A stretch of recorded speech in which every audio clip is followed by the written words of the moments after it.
My name is Frank Kemp with the Maritime Sail and Power Station. Welcome to the first of 3 Wednesday evening presentations. The next one is in 2 weeks. I'd like to introduce some of the people and organizations that have made this evening possible. When I call your name, please stand up and hold your applause to the end.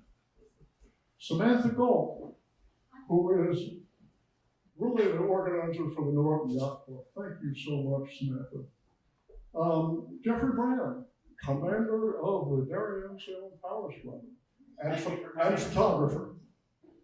Colin Silly, who is from, there he is, I missed you, who is a commander, we're commanders, you're Commodore, right? That's why we have a different title. Commodore of the Darien Boat Club. Glad to see you. This evening is co-sponsored by these 3 organizations, and they make things happen. And it's really great to see cooperation among them. In addition, we have Joe Garace, stand up, Dockside Marine, who will be speaking to us in 2 weeks. And Dr. Mark Andre, who will be in the 2 weeks after that, is not here tonight because he's on duty in the emergency room up at Bridgeport Hospital. We have Laura Bora, who is a member of the Selectmen's Advisory Commission of Coastal Work, better known as the Harbor Commission. And John Keenan. Stand up, John, where are you? John Keenan. There he is, hiding over There he is. here. That's what I was Who is the harbor master for the town of Darien.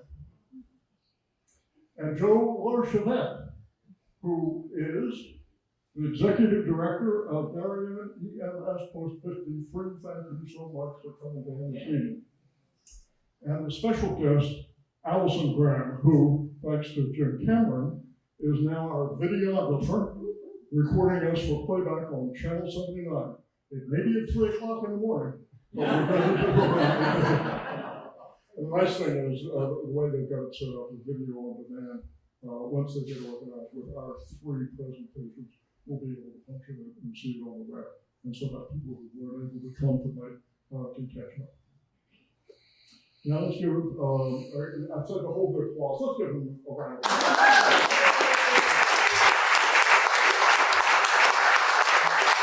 And finally, plan to stay a little bit after the presentation for some refreshment and talk about boats. We'll see you in 2 weeks when we will hear from Joe, our expert, with his title is what to do when the motor doesn't work and what to do about it now before it doesn't work. Thank you, Joe. So let's lead off with our special guests who will introduce themselves. Officer Dan Eric, representing the Marine Unit of the Darien Police Department. I'm glad you're here. And Marine Lieutenant Patrick Conway and Matt DeMaglio of the Marine Unit of the Road and Fire Department. Good? Let's go. That's it? All done? Thank you, Frank. Welcome, everyone. Again, my name is Dan Arrett with the Darien Police Department Marine Division. Been on about 20 years. I see a lot of familiar faces. Thank you for coming tonight. Thank you to Frank Kemp and the Norton Yacht Club for putting this together. I'm terrible with names, but I am good with faces, so I do recognize some people. Very informal tonight. Free to ask any questions. I do have a slideshow just to kind of go through what we do, some of our experiences and how it's kind of grown over the years and what we see out there and what's going on. But please, any questions, feel free to participate, and I'm sure we'll get sidetracked on some good topics. Marine Division, I'll get into it. We're under Sergeant James Palmieri. There was never a sergeant with the Marine Division for years, up until a few years ago.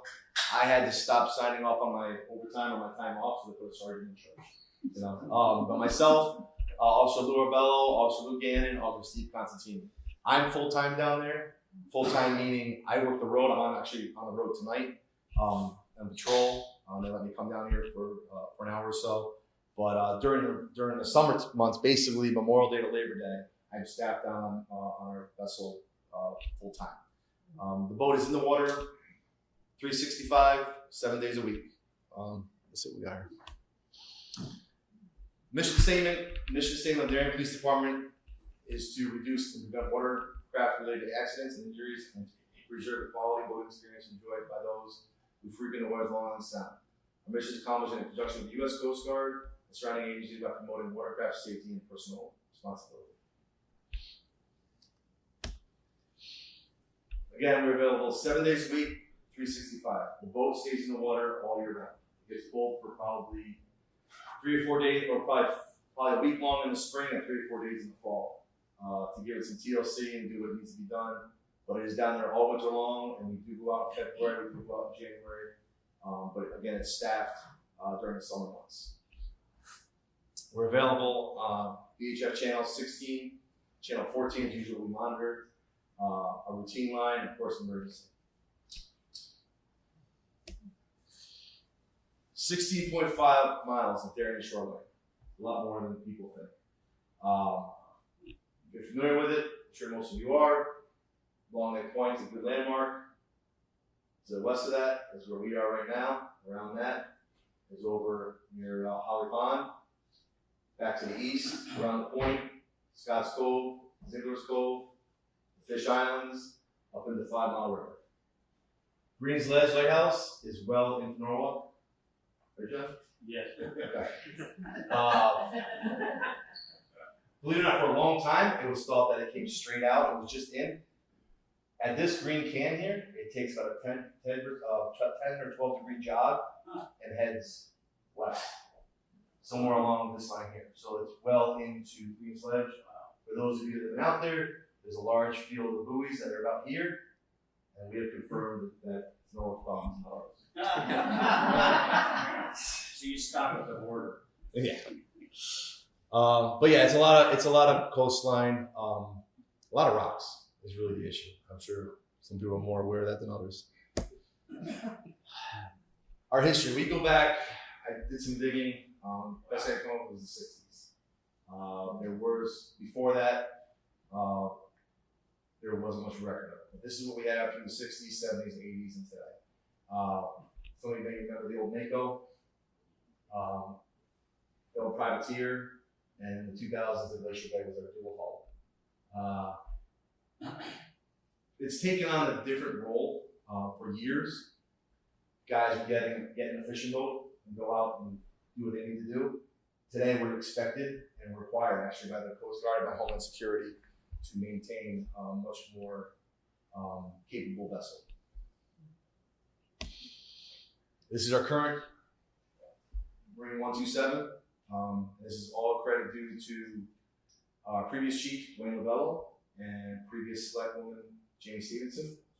We tackled this. This is a safe boat, 27-foot safe boat that comes out of Washington State, and it's powered by twin 300s. It's up to date with all the modern technology. We took delivery by 2016.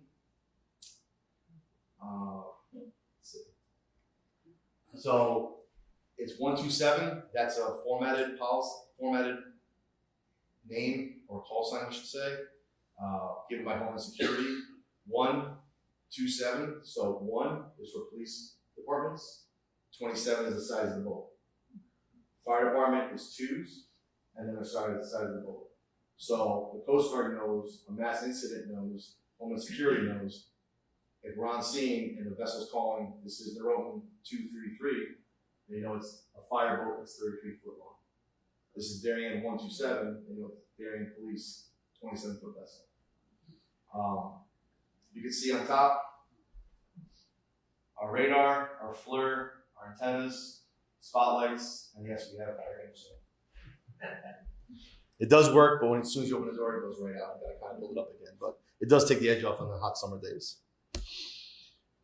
Some of the features that we have, up-to-date Garmin, side vision sonar, radar, marine weather, 3.7 commercial grade VHF radios, our MDT, which is actually this ties into our department and our calls and our schedule program and our data for all the calls that are entered. rear deck camera, and the FLIR. This was updated in 2023 by the Darien Technology Fund. They were graciously awarded us a grant. They do a lot for the town, all the departments of the town. We put about $120,000 worth of new technology on the vessel. And it's paid off exponentially, fairly quickly, which I'll show you. Dan, in that list, I don't see an RDF. Can you RDF on a VHF signal? No. What's an idea? Yeah, what's that? We're not doing that. Side vision sonar. This was a big not sticking point, but a big plus for us. God forbid someone wants to go under. That's basically what we're looking at. And depending on the time of the year and the algae and whatnot, that's exactly what you see. So in theory, we'd be able to see somebody on the bottom if need be. This model goes up to 200 feet, which is not really inland on the side. So everything we deal with out here is, I mean, if you get out off the point, it sound 70, 80 maybe, but everything around us is you know, we all know low tide, 5 feet, 6 feet in the channel, but we're 30 feet, give or take. Again, side vision sonar, goes up both sides, down vision, effective up to 600 feet. Just for shallow and deep water, clear images detail, integrates with carbon GPS. So as we're going through, and you can navigate, basically it shoots off our port side. And what we do is, if we had, one of the most important things is the last scene point for anybody who goes under, so the last scene point. We find out where that is and we do a grid over that area and hopefully we can pinpoint something. We've never had to use it. I've used it with other departments. We were Stanford in the Coast Guard and state in the Stanford incident. But it's there if we need it. This is what's paid off. This is our FLIR, forward-looking infrared device. It's a heat-seeking or heat signal, and one of the first right after we had it, I think we took the vessel October 2016. I think it was the following fall, so it was the fall of 2017.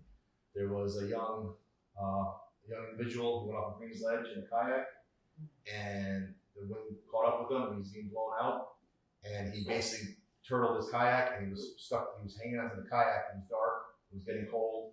No phone, no nothing. The parents had called us, and the rope went out for it as well, and said that he's overdue. That's something that we typically call an overdue individual. That's why it's so important to create a float plan and let people know where you're going. I wasn't on it. My partner was on it. I was off that day. They came out. They turned this thing on. Pitch black at night. They came around the point, started heading east, and that's basically what you saw. So the darker the color, the colder it is. The lighter the color, the warmer it is. So you can see the contrast. And they plucked him out of the water. He was okay, a little hypothermic, and it's a good ending, which is what we want. Those are some of the images you'll see. We turned on at night coming back into the harbor just to give you a contrast, infrared. So again, the darker the colors, the colder it is. So the bottom left is cold water. When I say cold water, that's probably during the summer. It's still 70 degrees, 60 something degrees. And then obviously your body temperature is going to be the contrast to that, and that's what we're looking for. The FLIR, the unit itself is between 50 and 70,000. It's 360, and the newer ones, we could be going underway, turning the port, and you'll lock on, say, subject in the water, and focus on that as we're coming around. So I got to turn the boat around as it's pivoting and lock on the subject. So you guys got one too, right? All right. So it does, I have to say, the department, the town, the RTM, they're all very supportive, and we're very lucky to have that. Sometimes, you got to dot your I's and cross your T's, of course, when you're presenting these things. That's not a problem, but these things do pay off. Voting laws. What's wrong with that picture? Oh, yeah. Yeah, that's it. Some of the things we do out there, we're not out there to ruin anybody's day. We don't want to ruin anybody's day. We've been at the boat club for forever. I've been down there almost 20 years. We know the families, we know the people. We're not out there ruining the day. But if we have to, we will. Okay? They're having fun. Yeah. You know, there's a few things that we will write tickets for. And there's really zero policy for this. This is called bow riding. Everybody thinks it's fun. The kids are riding on the bow. Their little butts slip off the bow and they go under the boat and through the prop before we can even get out of here. It happened in Westport several years ago. Bow riding, we pulled over individuals who are pulling their kids on skis. We don't really see a lot of skiing anymore, but tubing, sometimes wakeboarding, without life jackets on. Without a spotter as well. So life jackets, spotter over 12 years old. These are some of the things we kind of harp on. You know, we explain to them, you know, your kid, you know, the 10-year-old is tubing or whatever, they get bounced off the tube, swallow water, they've now ingested that water and they're going down. Back to the last scene point I was talking about. Salt water is, I believe, 3 to 5% more buoyant than fresh water, so you do float. But it's so important, the last scene point, which is what we harp on, because, you know, an individual who's, you know, a 200-pound individual that has 2 bags of air in your lungs, you replace that air with water, you're solid 200 pounds, and you're going straight down. And there's been case after case after case, including the Colorado River, articles you read, in that running water, they're typically right there where they've gone down, especially in our shallow waters. You know, you'll see we've had people go missing, and they bring in a helicopter, people are searching, they're doing search patterns, and around mid-sound, they're right next to the fishing poles, last point they were seen. And it happens all too often. But this is some of the things we harp on. Registration, obviously, is part of our job. I don't put a lot, is this recording? I don't put a lot of weight in the DMV. It's been difficult, even after COVID. It's going to be more difficult with registration, but we work with people. That being said, if you're doing something like this, we're going to probably end your day. And I don't think it's on there, but overcrowding. We see a lot of that. Overcrowding is a problem. Kind of hard to look at, you know, kind of judging boats. Is that boat? I'm not sure what it's rated for. Our boat, you saw our boat, it's rated for 27 people. I don't know where you put it. The manufacturers do it by weight. I could care less about the weight. I want to know how many people I'm looking for if something was to happen. So whatever that plaque says, 8 people, 10 people, 7 people, no more than that people. You know, you could have 7 5-year-olds, or you could have 10 5-year-olds, or 7 because you're under the weight, or you could have, you know, 4 of me. Right? I want to have the number of people that are allowed on that boat. Every year we conduct search and rescue course exercises. This came along a few years ago. Again, the Coast Guard and Homeland Security has done a lot to generalize things and to kind of format things. We joined the fire department as well as the area surrounding agencies. If there was an incident, we can all show up on scene at different times, and we find what's called the datum. Basically, they put a buoy out, and that kind of marks which way the current's going and the wind's going. And as that moves, we do a search grid around that buoy. It's very kind of formulated. One boat, Rowan could be here next to us, and we could be here, and we're both kind of moving together. It's kind of a square pattern typically, and you cover the most ground water that way. We meet with other departments. So our area is obviously Darien, which is the coastline I showed you. We'll go anywhere, which I have some pictures of, but we typically will go from Greenwich to Westport. You know, beyond Westport, Fairfield's there, Bridgeport's coming down, and Stratford's there. We don't really go that far, but we work very close with Westport, very close with Greenwich and Stanford and Norfolk. How often are you called to support other towns? Weekly. And that was going back to getting this vessel, part of Homeland Security. So when I work the road and something's going on, or I stop a car, I have 5, 6, 7 other people working with me out there.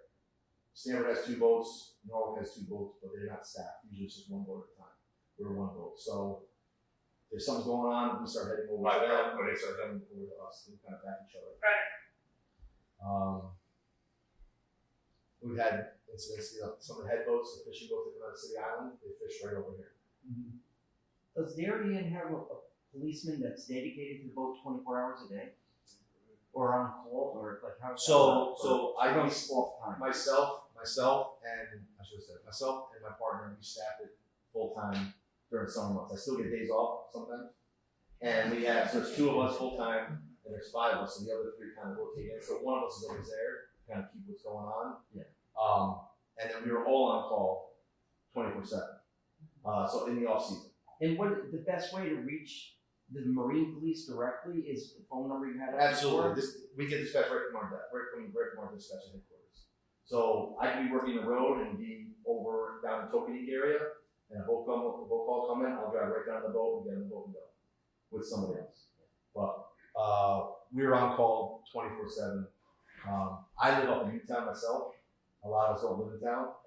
Two of the guys do, so they're kind of like after hours call. But it's gonna be a prolonged call. We'll get activated to come down to change out and whatnot. Sure. Accident that happened at Tokenique Road and Whitebridge and into the water. That's a marine environment, and people were in the water. Do they call you, or is that just local? I'm also on the scuba team, so we did get a call. We can't get up there. That's if you know 5 Mile River at all. You get up 5 Mile River to all seasons and are kind of around the bend. We could not get up there. Did you guys get up there with sea legs? We got very close. We got within like 100 yards. Yeah. But then there was no water left, so So we But couldn't there get up was a there. current, I heard there was current. Right, and There was water. And we had 2 of our officers jump in the river and pulled 1 victim out, and the other victim was in the car. Yes, theoretically, if she had been pulled out by our officers, she could have floated down the river. We didn't go, but Norwalk was there all seasons, which is pretty far into, kind of around the bend there. So, what time of year is that? February. Oh. Very cool. Maintenance, very maintenance intensive. You're gonna be busy next week talking about this stuff every week. So we are in the water 24/7, 365. It takes a beating. From July, 100-degree heat index, whatever you want to call it, to February, when it's -5. So a lot of grease, a lot of oil, a lot of maintenance, and all our wires are dry rotted and be rewired. Most boats come out, right? You have the boating season and the boats come out. You're down in Florida year round, it's hot, yes, but in the off season your boats are kind of in the water long. But this stays in the Northeast. It puts a beating on the vessels. You guys have extra engines you can swap out in case one of those needs maintenance or repairs. Nope. When you're out and service or not routine maintenance, who covers? We'll give Stanford and Norwalk a call. About 4 years ago, I happened to be in Stamford Harbor when there was that boat fire at Boatyard drifted across, and it just so happened that Stanford's fireboat Was that? As was Norwalk at the same time. The first boat on scene was FDNY. Yeah, These guys were out too. Yeah, they had a head start on it. it was a tug that actually was trying to put it out with a garden hose. Yeah. Yep, that's just Murphy's Law, I guess. Fire equipment on your We do. We have a pump. We can tie a fire hose up to. We don't really do that too much. If it's something smoldering, an engine smoldering, we'll hit it. But if it's on fire, we want to make sure we're looking for the people, make sure the people are okay. Can you transport people? Absolutely. We had a boat explosion in Norwalk Harbor probably 3 years ago, right near the cove there, and they got ejected into the water, and the boat was on fire, and 2 people from the beach swam out and got basically people who were unconscious in the water and swam them in. So things happen. But yeah, this is taking care of it. Some of our calls of service. Oh yeah, if your boat's in here, I apologize. So the top left is my partner and I. 3 years ago in September. That's the Bridgeport Ferry. and that was the bomb threat on Bridgeport Ferry. So basically, Coast Guard said all hands on deck, and we went there. It wasn't a ground drill. It was a call. Somebody called in a bomb threat, and everybody has a different role. Our boat is when you get up next to the ferry, our boat is tiny. And actually, when you get to the ferry, the deck is way up here. So that's not our role to do that. Our role is we came into the dock and picked up the tactical SWAT guys and put them on the boat. If not that, if there was a real scenario and people started abandoning the ship, we're going around and picking up people out of the water. They have the bigger boats. The fire boats are great platforms to work on. That boat on the right there is a Norwalk fire boat. With us in the middle, how big's Norwalk's boat? 38 foot. Very similar to Greenwich has a boat like that, as well as does Stanford. That's us in the middle, and then a boat we assisted. Bottom left, that was a boat coming around. It was Memorial Day weekend, I think it was. Coming down the Sound, coming around Green's Ledge to be delivered brand new to their owner. Apparently, the exhaust manifold was not secured. I don't buy it. I think it hit the reef. But so that went down with 1.2 million, something like that. The bad part about that is it went down. That's low tide, and the stern is sitting on the bottom. Oh my God. So it sat there for Memorial Day weekend, and we were shooing the kids away from jumping off the bow and taking pictures. Because no one wanted to touch it, it's an insurance issue, and who's going to pull this out? Who's going to work with this? Was it leaking any fuel or oil? No, it wasn't, which was good. If that happens, we call a fire department to boom around it. You guys remember the poker runs? Poker runs, the speedboats? Oh, yeah. Top right corner, poker run. They were going high speed, and it basically pitched the bow right in, broke the boat in half, turned over. One of our officers went in and basically kept the guy afloat as best he could until he could get picked out of the water. He had a severe chest injury, an open wound to his chest, hold the C-spine on in the water until more people got there.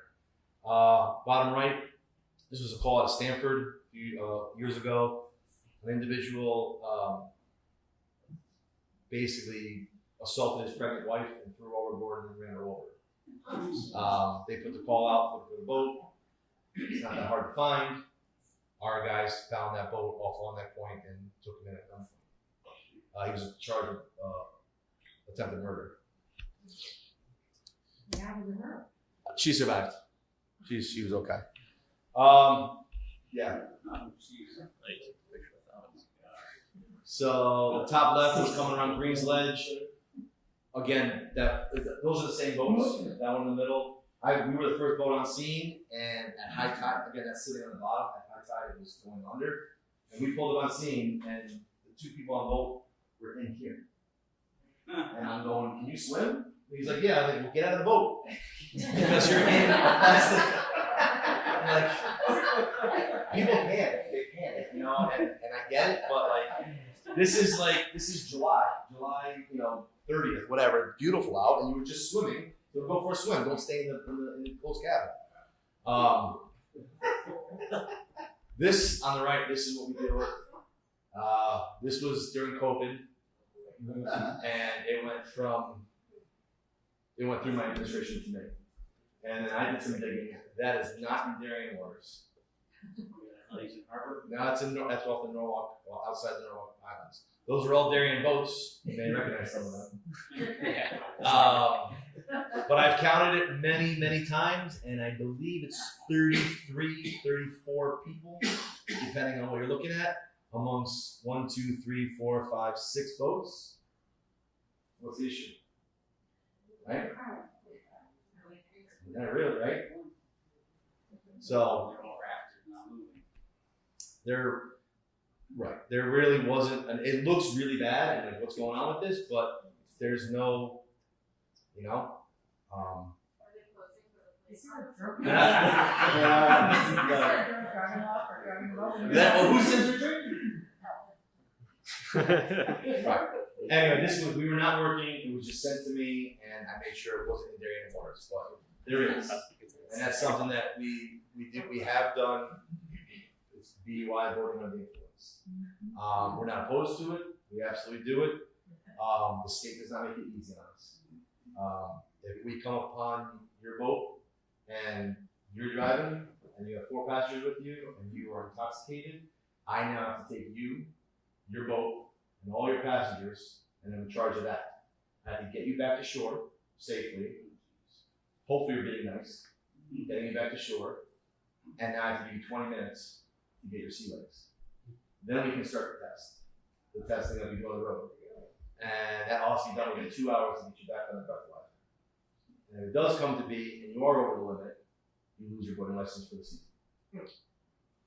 So the state of Connecticut doesn't hold a lot of weight. Bottom line is we want people to be safe. When you're drinking, you're going in. We're going to get you in, whatever. But we have done it. Most of our accidents, we do follow up with that. And we have most boat accidents are tied to alcohol. It's a very high ratio. No. Oh, yeah. Where was that bottom? That was the channel. That one? Yeah. Right there. Oh, really? That was, yeah. I don't know. It's here. Did they anchor too close to shore and the tide went out? No, he was going out and didn't stay in the middle of the channel.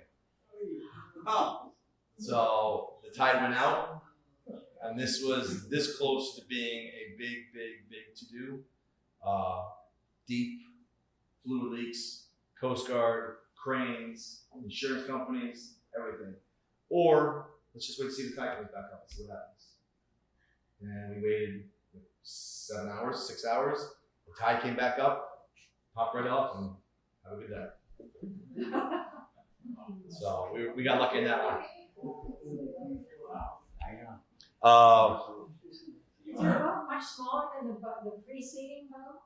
No, they're both 27 feet. So we're at the boat club over here, and we were restricted by the size of our boat. 27 foot is about the biggest you can have. So that's what we went with. But this boat and our prior boat, the Catamaran, were both 27 feet. This was 2 winters ago, January. We got that call, and I was working the roads, and I think it was not Nassau County, FAA out of Westchester FAA called, and they said, "Do you guys have a Bailey Beach?" And I said, "We don't, but I know where it is." Well, we just had last signal of the plane went down off Bailey Beach. So my partner and I went out, and it was freezing cold. Everything was frozen. And the last transmission from the Coast Guard was confirmed plane down over Queens Ledge as we left the dock. So we came out, the floor and everything I showed you, everything was frozen. That was the old model, but everything was frozen. So it's eerie, especially, in the wintertime and dark and it's cold. We came around the point, and thankfully we saw the lights of Norwalk, and these guys and Stanford were out there. So at least we kind of had each other.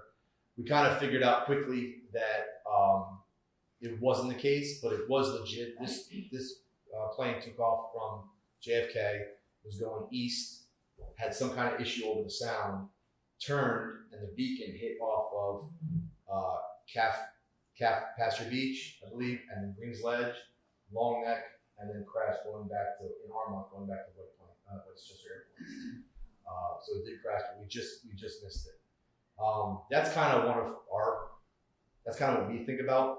We can deal with the everyday stuff. I know we've talked about this before, but if you look out here at night, the flight path is right down the line of sound. And that's kind of what we're, training for, I guess, so to speak. So the plane didn't hit the water around you, it actually made it to Westchester? Correct, but the beacon, last point of contact hit there. By the way, if you guys have not seen Queens Lighthouse, it's amazing. He's really done to it, and he has all kinds of weather apparatus on there, and he's done a really nice job. I believe they're starting to do. They want to try and do Stanley's Lighthouse now too. Couple other things. So we work very closely with, again, the other departments, the Coast Guard, out of Eaton's Neck. Eaton's Neck has not shut down, but they've got a skeleton crew now, budget cuts. So the main directive is out of New Haven. So anybody, if you've heard it before, don't guess, but can anybody guess where the Coast Guard helicopter comes from? Who said that? You've heard my presentation before. I just know that's where it is. Closest helicopters from Cape Cod. Wow. And it's on a priority basis. So if we're searching for a kayaker and they're en route and 3 Gloucestermen are going down off of Gloucester, they're returning 1 Gloucester. What about Billy Joel's place?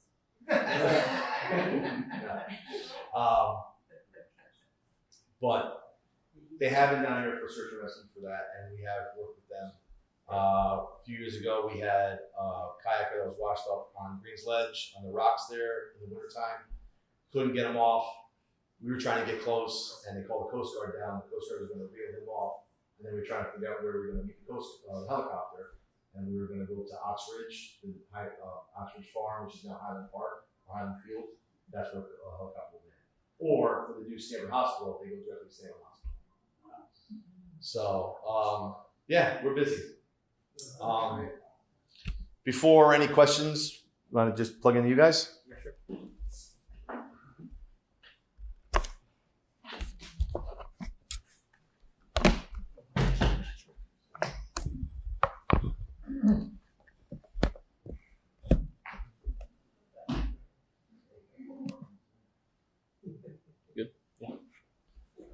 All right, so my name is Patrick again. I'm the lieutenant in the Marine Division at the North Fire Department. I'm Matt. I'm another lieutenant at the fire department. We're just going to kind of quickly run through the boats we have, and then you guys can ask questions. Can I ask you to speak up just a little bit? Yes. Sure. So the picture you see here is our old boat. It was a 1989 Boston Whaler. It was 27 feet. So it serviced for us for a while. It was 34 years. It was retired in 2023. And again, just like the police department, we provide 24/7, 365 support for the town, as well as the rest of Long Island Sound. We have 3 boats currently that operate all different roles for us. So we have different purposes. We have our 33-foot boat, which is our new one. It's a safe boat, just like the police department's, just a little bit bigger. And that's our main fire boat. It's in the water 365 days. And it's out in Ziegler's. Our next one's a 18-foot boat. We call it Sea Legs. The company's actually called Sea Legs too, but it's an amphibious boat, so it has wheels. So we'll take that around the town as well. So if we have an inland water rescue, we can actually bring that to wherever we need to go. We've used it for multiple swift water, any kind of hurricanes or big storms where you get flooding. People stuck in their houses, we'll bring that in. And then we also have a 12-foot Zodiac, just to kind of same purpose, gets us around. We'll bring it out to Long Island Sound if we need to. But those are kind of our gist of all our boats and apparatus that we have for you. All right, so this is our new fire boat, 233. It's 33-foot safe boat. Just pretty much the same thing the police have, just a little bit bigger.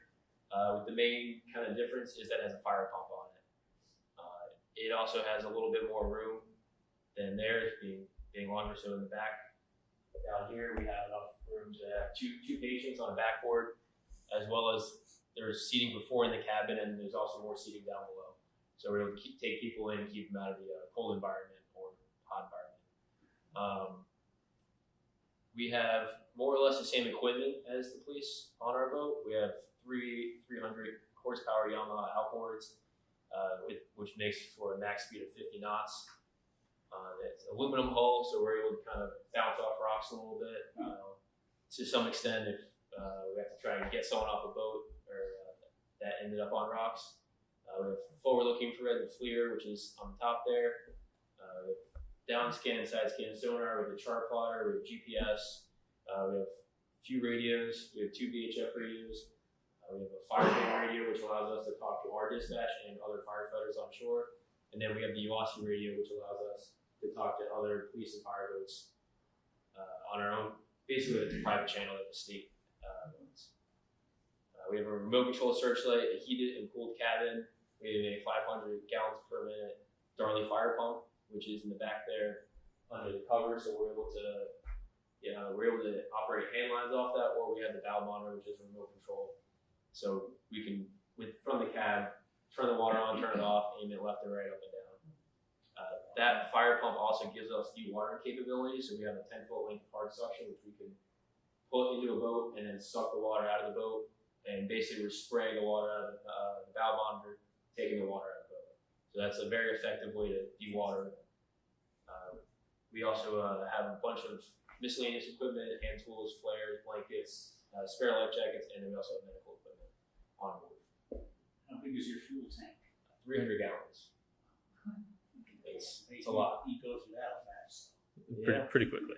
Yep. So we do have another one. So as Officer Dan was saying, the fire department goes as just like the police department with a call sign. So theirs is the ones, and then we're the twos. So this is 218 or sea legs. It was purchased by the town or by the fire commission for the fire commission. So it's actually the property of the towns and used by all 3 fire departments. But we're the ones who operate it, store it, clean it, maintain it. And then we'll use it on any of our marine incidents, or if there's a flood up north or somewhere else in town, we'll bring it for the other department and work with them to kind of get what they need done. We have side scan and down scan sonar.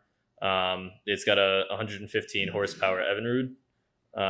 And again, it's aluminum hull. It also has inflatable bladders. And I'm sure some of you have seen it. We tend to take it straight down the beach if we get a call. So we'll trailer it over with our pickup truck, and then we can literally just put it on its own wheels and just drive it straight into the water down the beach.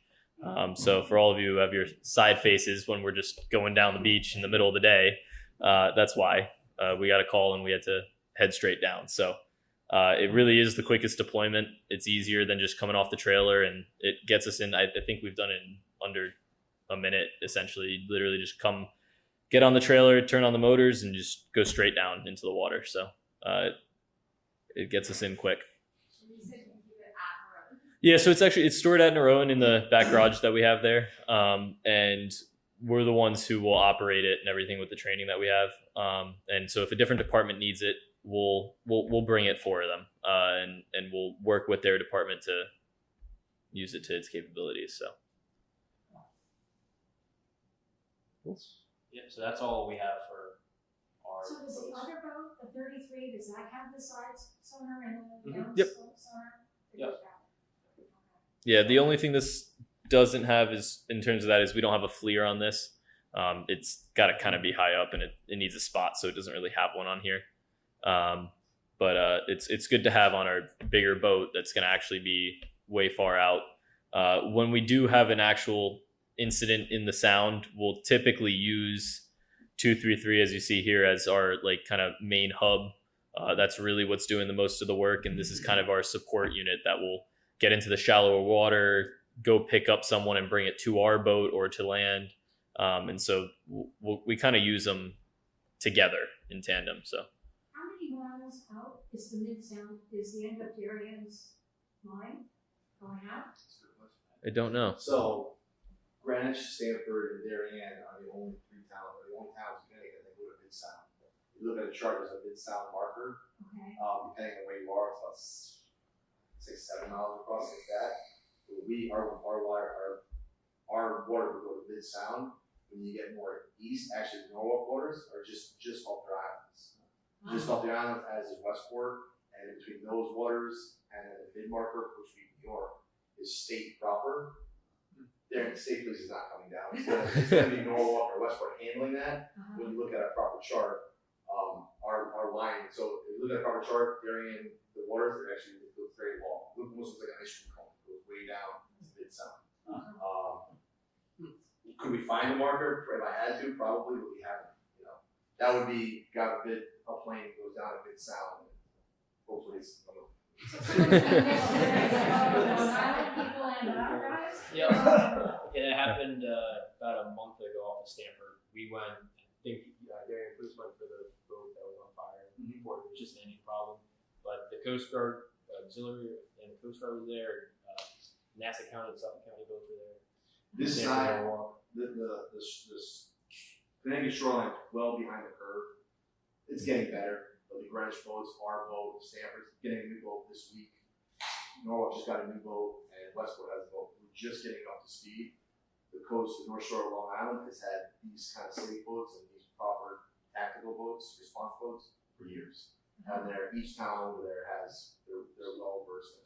Who has the better voters? It's hard to say. Does Sea Lakes have any kind of a firefighting pump or hose in case it's needed, or is It does not. It's not really, I guess, designed for that. So it's more for the quick deployment. We can bring it anywhere. It's over in Norwalk. We can bring it, launch it at Tokenie Beach Club. So how many crew on the 33? We try to bring 4 crew members on it. So we have the driver, the officer, and then 2 firefighters. But we have, I think Matt was saying we can have 35 people on that boat. I don't know where we can put them all. There's room, but not comfortably. So do you have an EMT with you? Uh, crew? Yes, generally, I'm an EMT, Matt's an EMT. So we have, I'd say about half the crew members are EMR, which is step below EMT, or EMTs. If it's a medical call, we can sometimes try and get a post supervisor or a medic to come with us. So that is an option. Typically during the season, when we're out there, you guys are out there, these boats are they're so fast and they're so capable. We will handle a situation and we'll get people to the dock before the ambulance even is at the dock, which is not a bad thing. We're on the dock and providing higher level of care at the dock until the ambulance or the fly car can get there. But we want to handle what we can handle and get them to shore. We have already pre-arranged kind of extract points, so depending where you are on the south or during water, where we're going to take you. The club here is one of the extract points for major situations because they have a load out there. For example, 2 or 3 weeks ago, there was an incident with high noon on the boats there. And you can tell us a story about that and bring Joe on board here because Post 53 was involved in that. That was right at the end of the season. I was working that day and we had the individual on board called 911. The wife was having some kind of positive seizure or shortness of breath or whatever. So we went out and we met them and he was kind of going and I'm trying to talk to him and he was just going. So I actually had to kind of get in front of him and he kind of backed down and we brought her. He actually never stopped. He was still underway and he came down from the bridge. And I was like, go back up to the bridge. My partner helped her. We had slowed down. We were kind of, these boats with the foam or the air, these boats are foam. You can go right up against the boat and they teach you how to do that through the wake. And we were just kind of piloting alongside. She came on our boat and then we were able to get her faster to the harbor. You know, if someone's going to speed through the harbor, which we shouldn't do. If it's priority, we will. It looks better if the police boat or fire boat's doing it, not a private boat. Were you on duty that day? I'm not. So we came in and we landed right on the dock here, and Post 53 was there and held right onto the boat. And I didn't have to do anything. She got off, and that was it. She was right at the level of care within minutes. I talked to her this afternoon. Oh, did you? And she was very complimentary of Post 53 as well as everybody else who's That's what involved. we're here for. And it really worked out very well. So what are your limitations in terms of splinting, giving aspirin to someone who you think is having a heart attack or tourniquets? And what kind of limitations do you have? Are you legally allowed to do stuff? Oh yeah, we AED, CPR, tourniquets, limbs and props don't mix. It's not pretty, and that's kind of what we train for, you know? Will you splint them before you bring them? Probably not. No. Really? No, depends on what it is. If But, I mean, a splint like a broken leg or something, yeah. Comfort while we're out there. But if you're talking about a tourniquet or whatever, we're just going. We gotta get them short. I mean, we'll do it. We have the appropriate equipment for it. Most of us are trained to it. We try to take an EMT with us every single time. We almost try not to. And the reason for it is we don't have everything out there. We have what we need and we have enough to help you guys, but we don't want to cause further complications out there. We'd rather just get you here and into an ambulance that's able to provide better a lot more stable care than out on the water. Well, I experienced this very long time ago with a kid who was hit by a car hit him on his bike. He was hit on a bicycle, and he's lying on Tokenie Road with a compound fracture. It wasn't bleeding, okay, but it was, his leg was just really twisted. And the cops, when they came, they were just gonna grab him up, and this leg was not gonna do well if it didn't have a splint. And, they didn't touch it. So we splinted it for the kid, and, and off he went. But it just seems like sometimes you have to prevent the fact you don't want the bone to be crushed because you're trying to do something else. That's my thought. Yeah, I mean, we won't hurt anyone further on purpose, I guess you could say. We would take the appropriate care for it, but we're gonna do what we can to get them here quicker. I mean, again, we're not gonna do the wrong thing, but we'll make a decision on a case by case basis. Well, this was 100 years ago, so. I remember it. Any questions? Yeah. With the RDF. Are you in competition for funding, or does it work out? We are funded through, we're the police department, so it's taxes and whatnot, and we have a budget. We're pretty well supported. These guys are private, through their own volunteer. So that's, yeah. Yeah, I mean, so we have some funding throughout. Well, I was on the board at the Fire Department Foundation, so Oh, I'm yeah, familiar with that. And yeah. I'm like, all right, where's the board for the police department? Yeah. I mean, Taxes. could you guys use your set? When we What need about what something, you have? like, so going forward, we've had the boat since 2016, and now we're just, so it's the 9th year, we're just getting into like some issues. So everything on our boat, everything that you saw that was blue, Yeah. so our collar is foam. It's a foam collar, and it has a nylon kind of skin on it. We need to reskin it. Basically, everything you see blue is basically cracking, dry rotting, the elements. We need to do that in spring, $30,000. Yeah, so is that money going to be available? We have to propose a budget through our chief, the RTM, the finance committee, and then the year after that, it's going to be probably new motors. Our motors are getting old, and then the year after that, we probably need a new generator. So it's a constant kind of but again, we have a very supportive town, and as long as we can justify it, which we do, we're not out there to spend people's money, but it's needed, it's justified, and we usually get what we need, which is nice. So it sounds like you two work side by side pretty well. Pretty much it. Yeah, I mean, we have multiple foundations. I mean, that one's a big one. Yeah. But we also have our boat raffle. I'm sure you've all bought tickets from it. You used to be a boat raffle. Yeah, it started as a boat raffle because that's where the money went. That money, which we actually just bought this boat, every dollar that we got from that boat raffle went into a fund to purchase a new boat. So ever since that raffle started, it's been growing money to purchase this one. So we're finally able to How get much? this one.